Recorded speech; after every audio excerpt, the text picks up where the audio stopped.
Hi friends, welcome to hello Kiran Nandya YouTube channel. ఈరోజు ఈ వీడియోలో మనం డిస్కస్ చేయబోయే టాపిక్స్ వచ్చేసి HTML images, HTML tables, HTML block and inline elements. So ఇది HTML క్లాస్ 3. సో మీకు HTML క్లాస్ 2, క్లాస్ 1 వచ్చేసి మన ప్లేలిస్ట్లో ఉంటాయి, ఒకసారి చెక్ చేయండి. So coming to this video, so first topic వచ్చేసి HTML images. So HTML images లో image syntax and attributes, image in another folder, image in another server, HTML allows animated GIFs, image links, background images, so favicon. So first వచ్చేసి image syntax. Image syntax చూసుకుంటే so ఇది వచ్చేసి image tag. So దీనికి closing tag ఉండదు. So ఈ SRC అనేది attribute, so alt అనేది కూడా అట్రిబ్యూట్. సో ఎస్ఆర్సి అనేది ఏంటంటే సోర్స్ పాత్ అనమాట. సో మనం ఎక్కడి నుంచి అయితే ఇమేజ్ మనకు కావాలో సో ఆ పాత్ అనేది మనకి ఇక్కడ ఇవ్వాలి. సో ఫర్ ఎగ్జాంపుల్ నేను ఇక్కడ ఒక ఇమేజ్ అనేది తీసుకుంటాను. సో ఇక్కడ ఉన్న ఇమేజ్ని తీసుకుంటాను. సో ఆల్ట్ అంటే ఏంటంటే ఫర్ ఎగ్జాంపుల్ ఇన్ కేస్ ఏదైనా సరే ఎర్రర్స్ వల్ల మన ఇమేజ్ అనేది డిస్ప్లే కానప్పుడు సో ఆ రెఫరెన్స్ కోసం మనం ఇక్కడ ఈ ఆల్ట్ టెక్స్ట్ అయితే ఇస్తున్నాం. సో ఇది వచ్చేసి మనకు SEOలో చాలా ఇంపార్టెంట్. సో ఆల్ట్ అనేది మిస్ చేయకండి. ఒకసారి మనం ఎగ్జిక్యూట్ చేసినట్లయితే సో ఇలా మనకు డిస్ప్లే అయింది. చూడండి, so images can improve the design and appearance of A web page. So మనకు ఇమేజెస్ ఎందుకు ఉపయోగపడతాయి అంటే సో మనం ఒక వెబ్ పేజ్ని డిజైన్ చేసేటప్పుడు సో అపియరెన్స్ కోసం మనము ఇమేజెస్ అనేది మనం యూజ్ చేసుకుంటాం. ఫర్ ఎగ్జాంపుల్ మనం కంటెంట్లో ఇమేజ్ కూడా ఒక పార్ట్ అనమాట. సో మనం ఏదైనా రిప్రజెంట్ చేయాలనుకున్నప్పుడు సో ఇమేజ్ రూపంలో మనం రిప్రజెంట్ చేసేటప్పుడు సో విజువల్ అపియరెన్స్ కోసం మనం ఇమేజ్ అనేది యూజ్ చేస్తాం. సో నెక్స్ట్ వచ్చేసి మనకు ఇక్కడ మనము సో ఇక్కడ నేను హైట్ విడ్త్ ఇస్తున్నాను, ఒకసారి చూడండి. సో ఇక్కడ నేను హైట్ విడ్త్ ఇక్కడ ఇచ్చాను. సో ఇక్కడ చూడండి డిఫరెన్స్. సో నెక్స్ట్ వచ్చేసి నేను సో ఇదే ఇమేజ్కి ఒకసారి అబ్జర్వ్ చేయండి. సో ఇక్కడ ఈ రెండు మెజర్మెంట్స్ సేమ్, బట్ ఇక్కడ నేను స్టైల్ యాట్రిబ్యూట్ ఇక్కడ తీసుకున్నాను. సో ఇక్కడ height and width attribute separate తీసుకున్నాను. ఓకే, సో మనము ఇమేజ్ యాట్రిబ్యూట్స్ అనేది సో మనం ఎలాగైనా యూజ్ చేసుకోవచ్చు. సో ఇక్కడ ఇమేజ్ సింటాక్స్ అండ్ యాట్రిబ్యూట్స్ మనకు అర్థమైంది నేను అనుకుంటున్నాను. So next image in another folder. For example so ఇక్కడ నాకు ఇమేజ్ అనే ఫోల్డర్ అనేది ఉంది. సో ఇమేజ్ అనే ఫోల్డర్లో ఇక్కడ 1.png అండ్ స్పోకెన్ ఇంగ్లీష్ అనే రెండు ఇమేజెస్ ఉన్నాయి. సో ఫర్ ఎగ్జాంపుల్ నేను ఇమేజ్ సో ఈ పాత్ వచ్చేసి మనకు ఈ ఫోల్డర్ నుంచి మనం తీసుకోవాలి కాబట్టి సో ఇమేజ్లో మనకు రెండు ఇమేజెస్ ఉన్నాయి కాబట్టి సో మనం ఒకటి నేను తీసుకుంటున్నాను. సో ఎందుకంటే అనదర్ ఫోల్డర్ నుంచి మనం తీసుకోవాలి కాబట్టి మనం ఎగ్జిక్యూట్ చేసినట్లయితే సో మనకి ఇక్కడ డిస్ప్లే అవ్వడం జరిగింది. సో దీనికి కూడా మనం హైట్ విడ్త్ అయితే ఇవ్వడం జరిగింది. Image in another server. For example మనము ఏదైనా సరే ఒక వెబ్సైట్ నుంచి మనం ఇమేజ్ తీసుకోవాలనుకున్నప్పుడు దాన్ని మనం ఇమేజ్ ఇన్ అనదర్ సర్వర్ అని అంటున్నాం. సో ఇక్కడ మనం వేరే సైట్ నుంచి మనం ఇమేజ్ అనేది తీసుకుంటున్నాం. సో ఫర్ ఎగ్జాంపుల్ నేను ఇక్కడ సో ఇక్కడ చూడండి మనకు ఈ ఇమేజ్ వచ్చేసి మనం యూజ్ చేయాలనుకున్నప్పుడు సో ఇది వచ్చేసి మనకు వేరే వెబ్సైట్లో ఉంది. సో ఈ వేరే వెబ్సైట్ను మనం డైరెక్ట్గా ఇలా ఈ URLని మనం కాపీ చేసుకోవాలి. ఒకసారి మనం ఇక్కడ ఇమేజ్ చూసుకోవాలి, ఎందుకంటే ఇక్కడ ఈ ఫార్మాట్ అనేది చాలా ఇంపార్టెంట్. ఇక్కడ JPG కానీ PNG కానీ ఎక్కడ మెన్షన్ చేయలేదు. సో కాబట్టి మనకి ఈ ఇమేజ్ కావాలనుకున్నప్పుడు ఇదే దాన్ని మనకు కావాలనుకున్నప్పుడు సో ఇక్కడ చూడండి, సో ఇక్కడ JPG అనేది మనకు వచ్చింది. సో దీన్ని నేను ఇక్కడ కాపీ చేస్తున్నాను.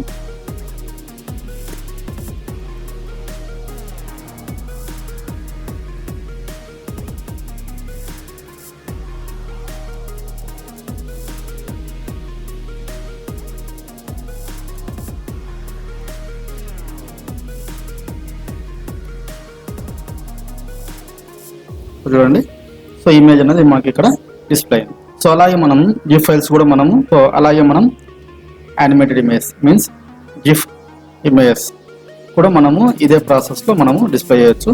సో తర్వాత image link. So for example మనకి ఇక్కడ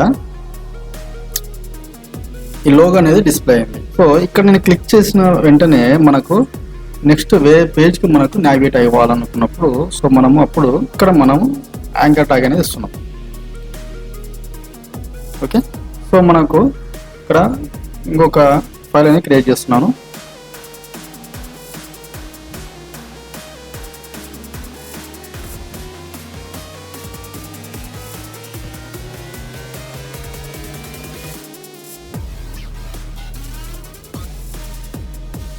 సో ఇక్కడ నేను example.html ఇస్తున్నాను.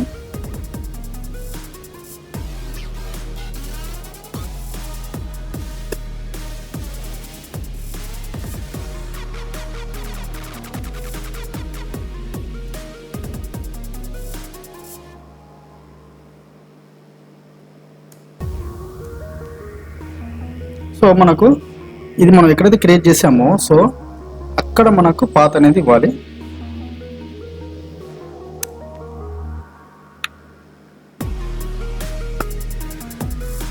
సో ఇది మొత్తం నేను యాంకర్ ట్యాగ్లో పెడుతున్నాను. ఒకసారి మనం క్లిక్ చేద్దాం. సో వెంటనే మనకు నెక్స్ట్ పేజ్కి నావిగేట్ అయింది. సో ఇమేజ్ లింక్ అనమాట ఇది. సో మనకు ఇమేజ్ ఫార్మాట్స్ అనేది మనం ఒకసారి గమనించినట్లయితే ఏపీఎన్జీ అంటే ఏంటంటే యానిమేటెడ్ పోర్టబుల్ నెట్వర్క్. సో దాని ఎక్స్టెన్షన్ ఎలా ఉంటుంది, APNG. Next PNG, so portable network group. So next SVG, scalable vector graphics. దాని extension SVG. Next ICO, so Microsoft icon, దాని extension ICO. Next JPEG, joint photographic expert group image. So దాని extension JPEG or JPG or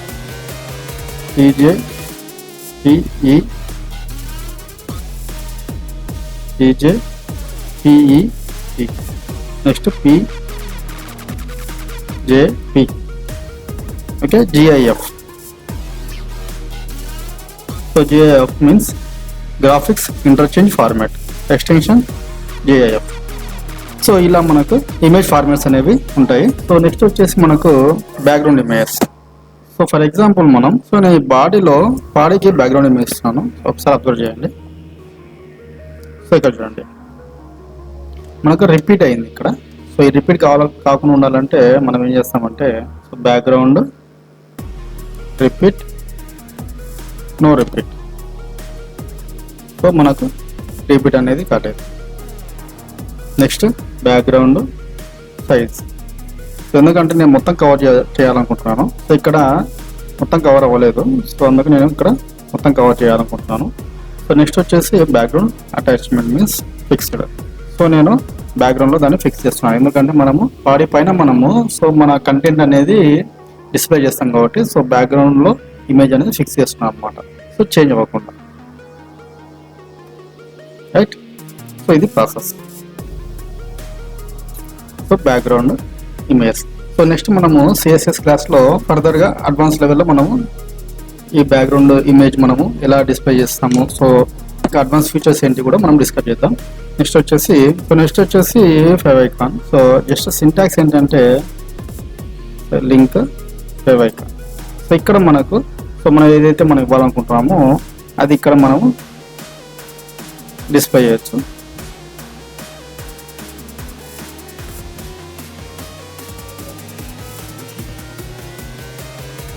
right. So already మనం ఇక్కడ display చేసాము చూడండి. So image కాకుండా icon వచ్చేసి different అయిపోయింది. సో ఇక్కడ చూడండి, ఇక్కడ డిఫరెంట్గా ఉంది, సో ఇక్కడ డిఫరెంట్గా ఉంది. సో మనము మన వెబ్సైట్కి సో ఏదైతే మనము సెలెక్ట్ చేసామో సో ఐకాన్ అనేది మనం ఇక్కడ డిస్ప్లే చేయాలి. నెక్స్ట్ టాపిక్ వచ్చేసి HTML టేబుల్స్. ఇక్కడ సింటాక్స్ వచ్చేసి టేబుల్స్, తర్వాత టేబుల్ రో. ఈ టేబుల్ రోలో table head. So for example Sunday. So ఇక్కడ TR table data. So Sunday pass. So ఇక్కడ చూడండి. So table data,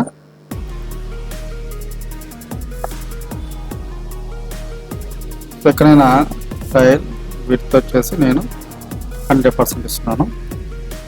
next table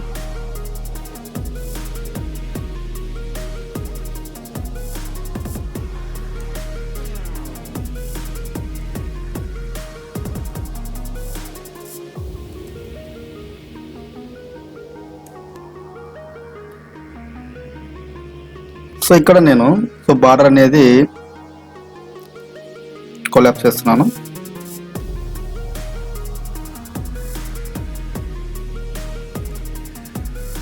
collapse. So ఇక్కడ చూడండి. ఇక్కడ మనకు డబుల్ బార్డర్ అనేది మనకు కనిపిస్తుంది కదా.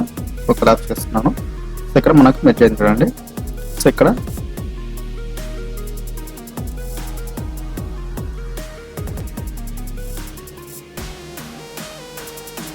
టెక్స్ట్ వచ్చేసి సెంటర్ తీసుకుంటాము. సో నెక్స్ట్ వచ్చేసి సో ఇన్ కేస్ మనం ఇక్కడ కొలాప్స్ అనేది మనము యూజ్ చేయకుంటే సో మనకి ఇక్కడ డిఫరెన్స్ అనేది బాగా చూసుకోవచ్చు.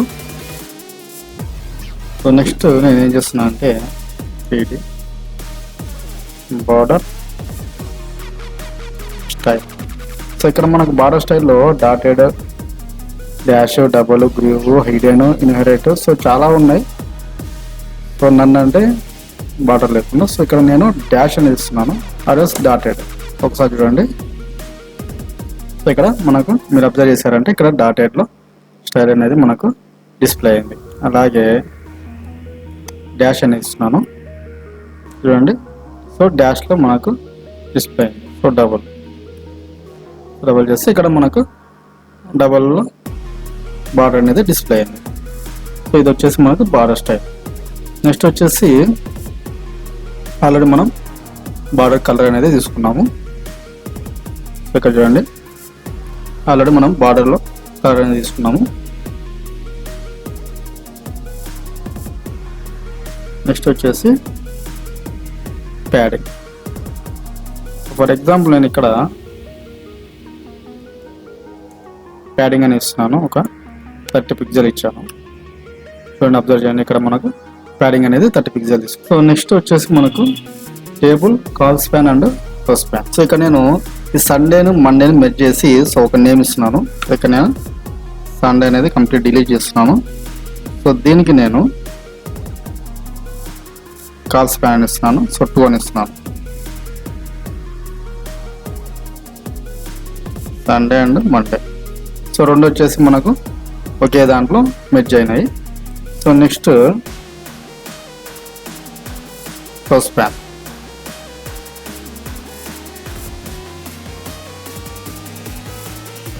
సో ఇక్కడ నేను రో స్పాన్ అని ఇస్తున్నాను. సో 2.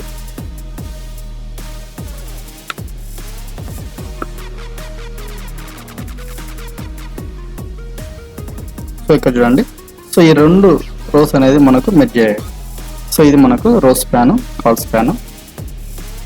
నెక్స్ట్ మీరు స్టైలింగ్ కూడా చూసారు కదా. సో వన్స్ ఒకసారి మనం చూద్దాం. సో ఫర్ ఎగ్జాంపుల్ నేను ఇక్కడ సో ఈవెన్గా సో ఇది రో అనుకోండి. ఫర్ ఎగ్జాంపుల్ టేబుల్ హెడర్, ఇది టేబుల్ హెడర్. సో ఇందులో నేను ఈవెన్ తీసుకుంటున్నాను. ఒకసారి అబ్జర్వ్ చేయండి.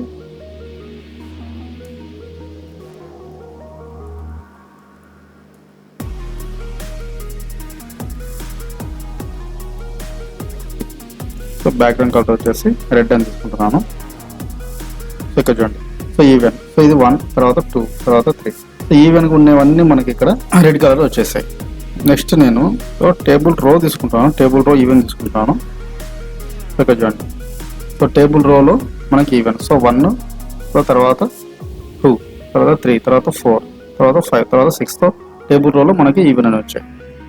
సో నెక్స్ట్ ఏం తీసుకుంటున్నాను అంటే టేబుల్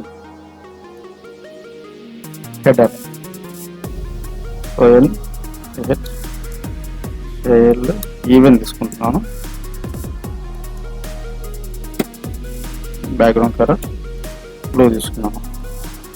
ఒకసారి చూసినట్టయితే ఇక్కడ మనకు బ్లూ అనేది ఉంది. సో ఈవెన్ నెంబర్స్ మనకి ఇక్కడ సో 1 తర్వాత 2 తర్వాత 3 తర్వాత so TD DHL even right.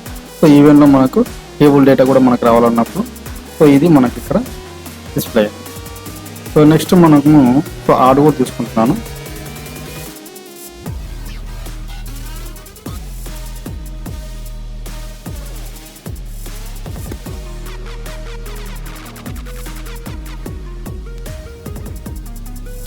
చూడండి. సో ఈవెన్ వచ్చేసి మనకు బ్లూ అంటే ఆర్డర్ వచ్చేసి మనకు బ్లాక్ అయింది. సో ఇలా మనం స్టైలింగ్ అనేది చేయొచ్చు. ఓకే. సో నెక్స్ట్ వచ్చేసి call group. So for example మనకు ఈ రెండు వచ్చేసి ఒక కలర్. సో నెక్స్ట్ తర్వాత మనము లీవ్ ఒక వెనస్డే లీవ్ చేసి తర్వాత ఫ్రైడే సాటర్డేకి ఒక కలర్ అనేది మనము అప్లై చేయాలనుకున్నప్పుడు call group span so 2 background colour వచ్చేసి రెడ్ అనేది ఇస్తున్నాను. సో ఇక్కడ చూడండి. సో ఈ రెండు వచ్చేసి మనకు రెడ్ కలర్ వచ్చాయి. Next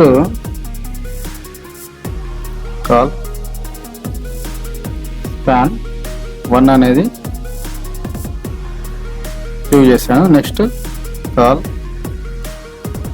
span 2 style background colour blue ఇచ్చాను. సో ఒకసారి చూడండి. సో 2 వచ్చేసి రెడ్ కలర్. సో 1 సో మనం ఏం కలర్ ఇవ్వలేదు కాబట్టి డిఫాల్ట్గా వైట్ ఉంది. సో నెక్స్ట్ వచ్చేసి 2 వచ్చేసి మనకు బ్లూ కలర్. సో ఇలా మనము టేబుల్ సింటాక్స్ అండ్ అట్రిబ్యూట్ తీసుకున్నాం. సో టేబుల్ బార్డర్ తీసుకున్నాం, బార్డర్స్లో కలర్ తీసుకున్నాం, స్టైల్స్ తీసుకున్నాం, టేబుల్ ప్యాడింగ్ తీసుకున్నాం. సో స్పేస్ కూడా మనం తీసుకోవచ్చు. టేబుల్ కాల్ స్పాన్ తీసుకున్నాం, రో స్పాన్ తీసుకున్నాం, టేబుల్ స్టైలింగ్ చేసాం. తర్వాత టేబుల్ కాల్ గ్రూప్ కూడా మనము ఇక్కడ కంప్లీట్ చేసాం. సో నెక్స్ట్ టాపిక్ వచ్చేసి HTML block and inline elements. So ఇక్కడ మనము కొన్ని ఎగ్జాంపుల్ తీసుకుంటే బ్లాక్ లెవెల్ ఎలిమెంట్స్లో div, H1, H6, paragraph, form, head, footer, section. So inline వచ్చేసి span, anchor tag, image. So ఇక్కడ మనకు అబ్జర్వ్ చేయొచ్చు బ్లాక్ లెవెల్ ఎలిమెంట్స్ ఏంటి, ఇన్లైన్ ఎలిమెంట్స్ ఏంటి అనేది. సో సింపుల్ చెప్పాలంటే level elements and inline elements అంటే ఏంటంటే బ్లాక్ లెవెల్ ఎలిమెంట్స్ అంటే సో ఫర్ ఎగ్జాంపుల్ ఇది ఒక లైన్. సో ఇక్కడ మనకు ఏదైనా సరే ఈ టెక్స్ట్ వచ్చేసి ఒక కలర్ వచ్చింది. సో నెక్స్ట్ ఆటోమేటిక్గా మనకు సేమ్ ఫార్మేట్లో మనకు టెక్స్ట్ అయితే మూవ్ అయింది. సో ఇక్కడ మనము దీన్ని మాత్రమే స్టైలింగ్ చేసాం కాబట్టి ఇది మనం ఇన్లైన్ అంటాం. ఫర్ ఎగ్జాంపుల్ ఇదే ఇక్కడ మనకు నెక్స్ట్ లైన్ వచ్చింది అనుకోండి. సో దీన్ని మనం బ్లాక్ లెవెల్ ఎలిమెంట్స్ అని అంటాం. సో నెక్స్ట్ లైన్ వచ్చేసరికి మనం బ్లాక్ లెవెల్ ఎలిమెంట్స్ అంటాం. ఓకే. సో ఒక ఎగ్జాంపుల్ తీసుకుందాం.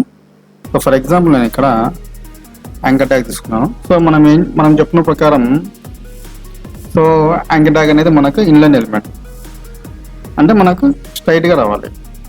సో హారిజెంటల్గా రైట్ హారిజెంటల్ వచ్చింది 1 2 3. సో ఇదే నేను ఇన్లైన్ ఎలిమెంట్స్ని బ్లాక్ లెవెల్లో నేను డిస్ప్లే అనుకున్నప్పుడు ఇక్కడ డిస్ప్లే బ్లాక్ అని ఇస్తాను. ఒకసారి అబ్జర్వ్ చేయండి. సో ఇక్కడ చూడండి. సో యాంకర్ ట్యాగ్ అనేది మనకు బ్లాక్లో డిస్ప్లే అయింది. ఓకే. సో దీని గురించి మనము CSS క్లాస్లో మనం డీటెయిల్గా డిస్కస్ చేద్దాం. సో ఈ వీడియో మనం ఓవరాల్గా డిస్కస్ చేసినది HTML elements, HTML tables, HTML block and inline elements. So ఈ వీడియో మీకు హెల్ప్ఫుల్ అనుకుంటే సబ్స్క్రైబ్ చేయండి. అలాగే మీ ఫ్రెండ్స్కి యూజ్ అవుతుంది అనుకుంటే షేర్ చేయండి. Thank you.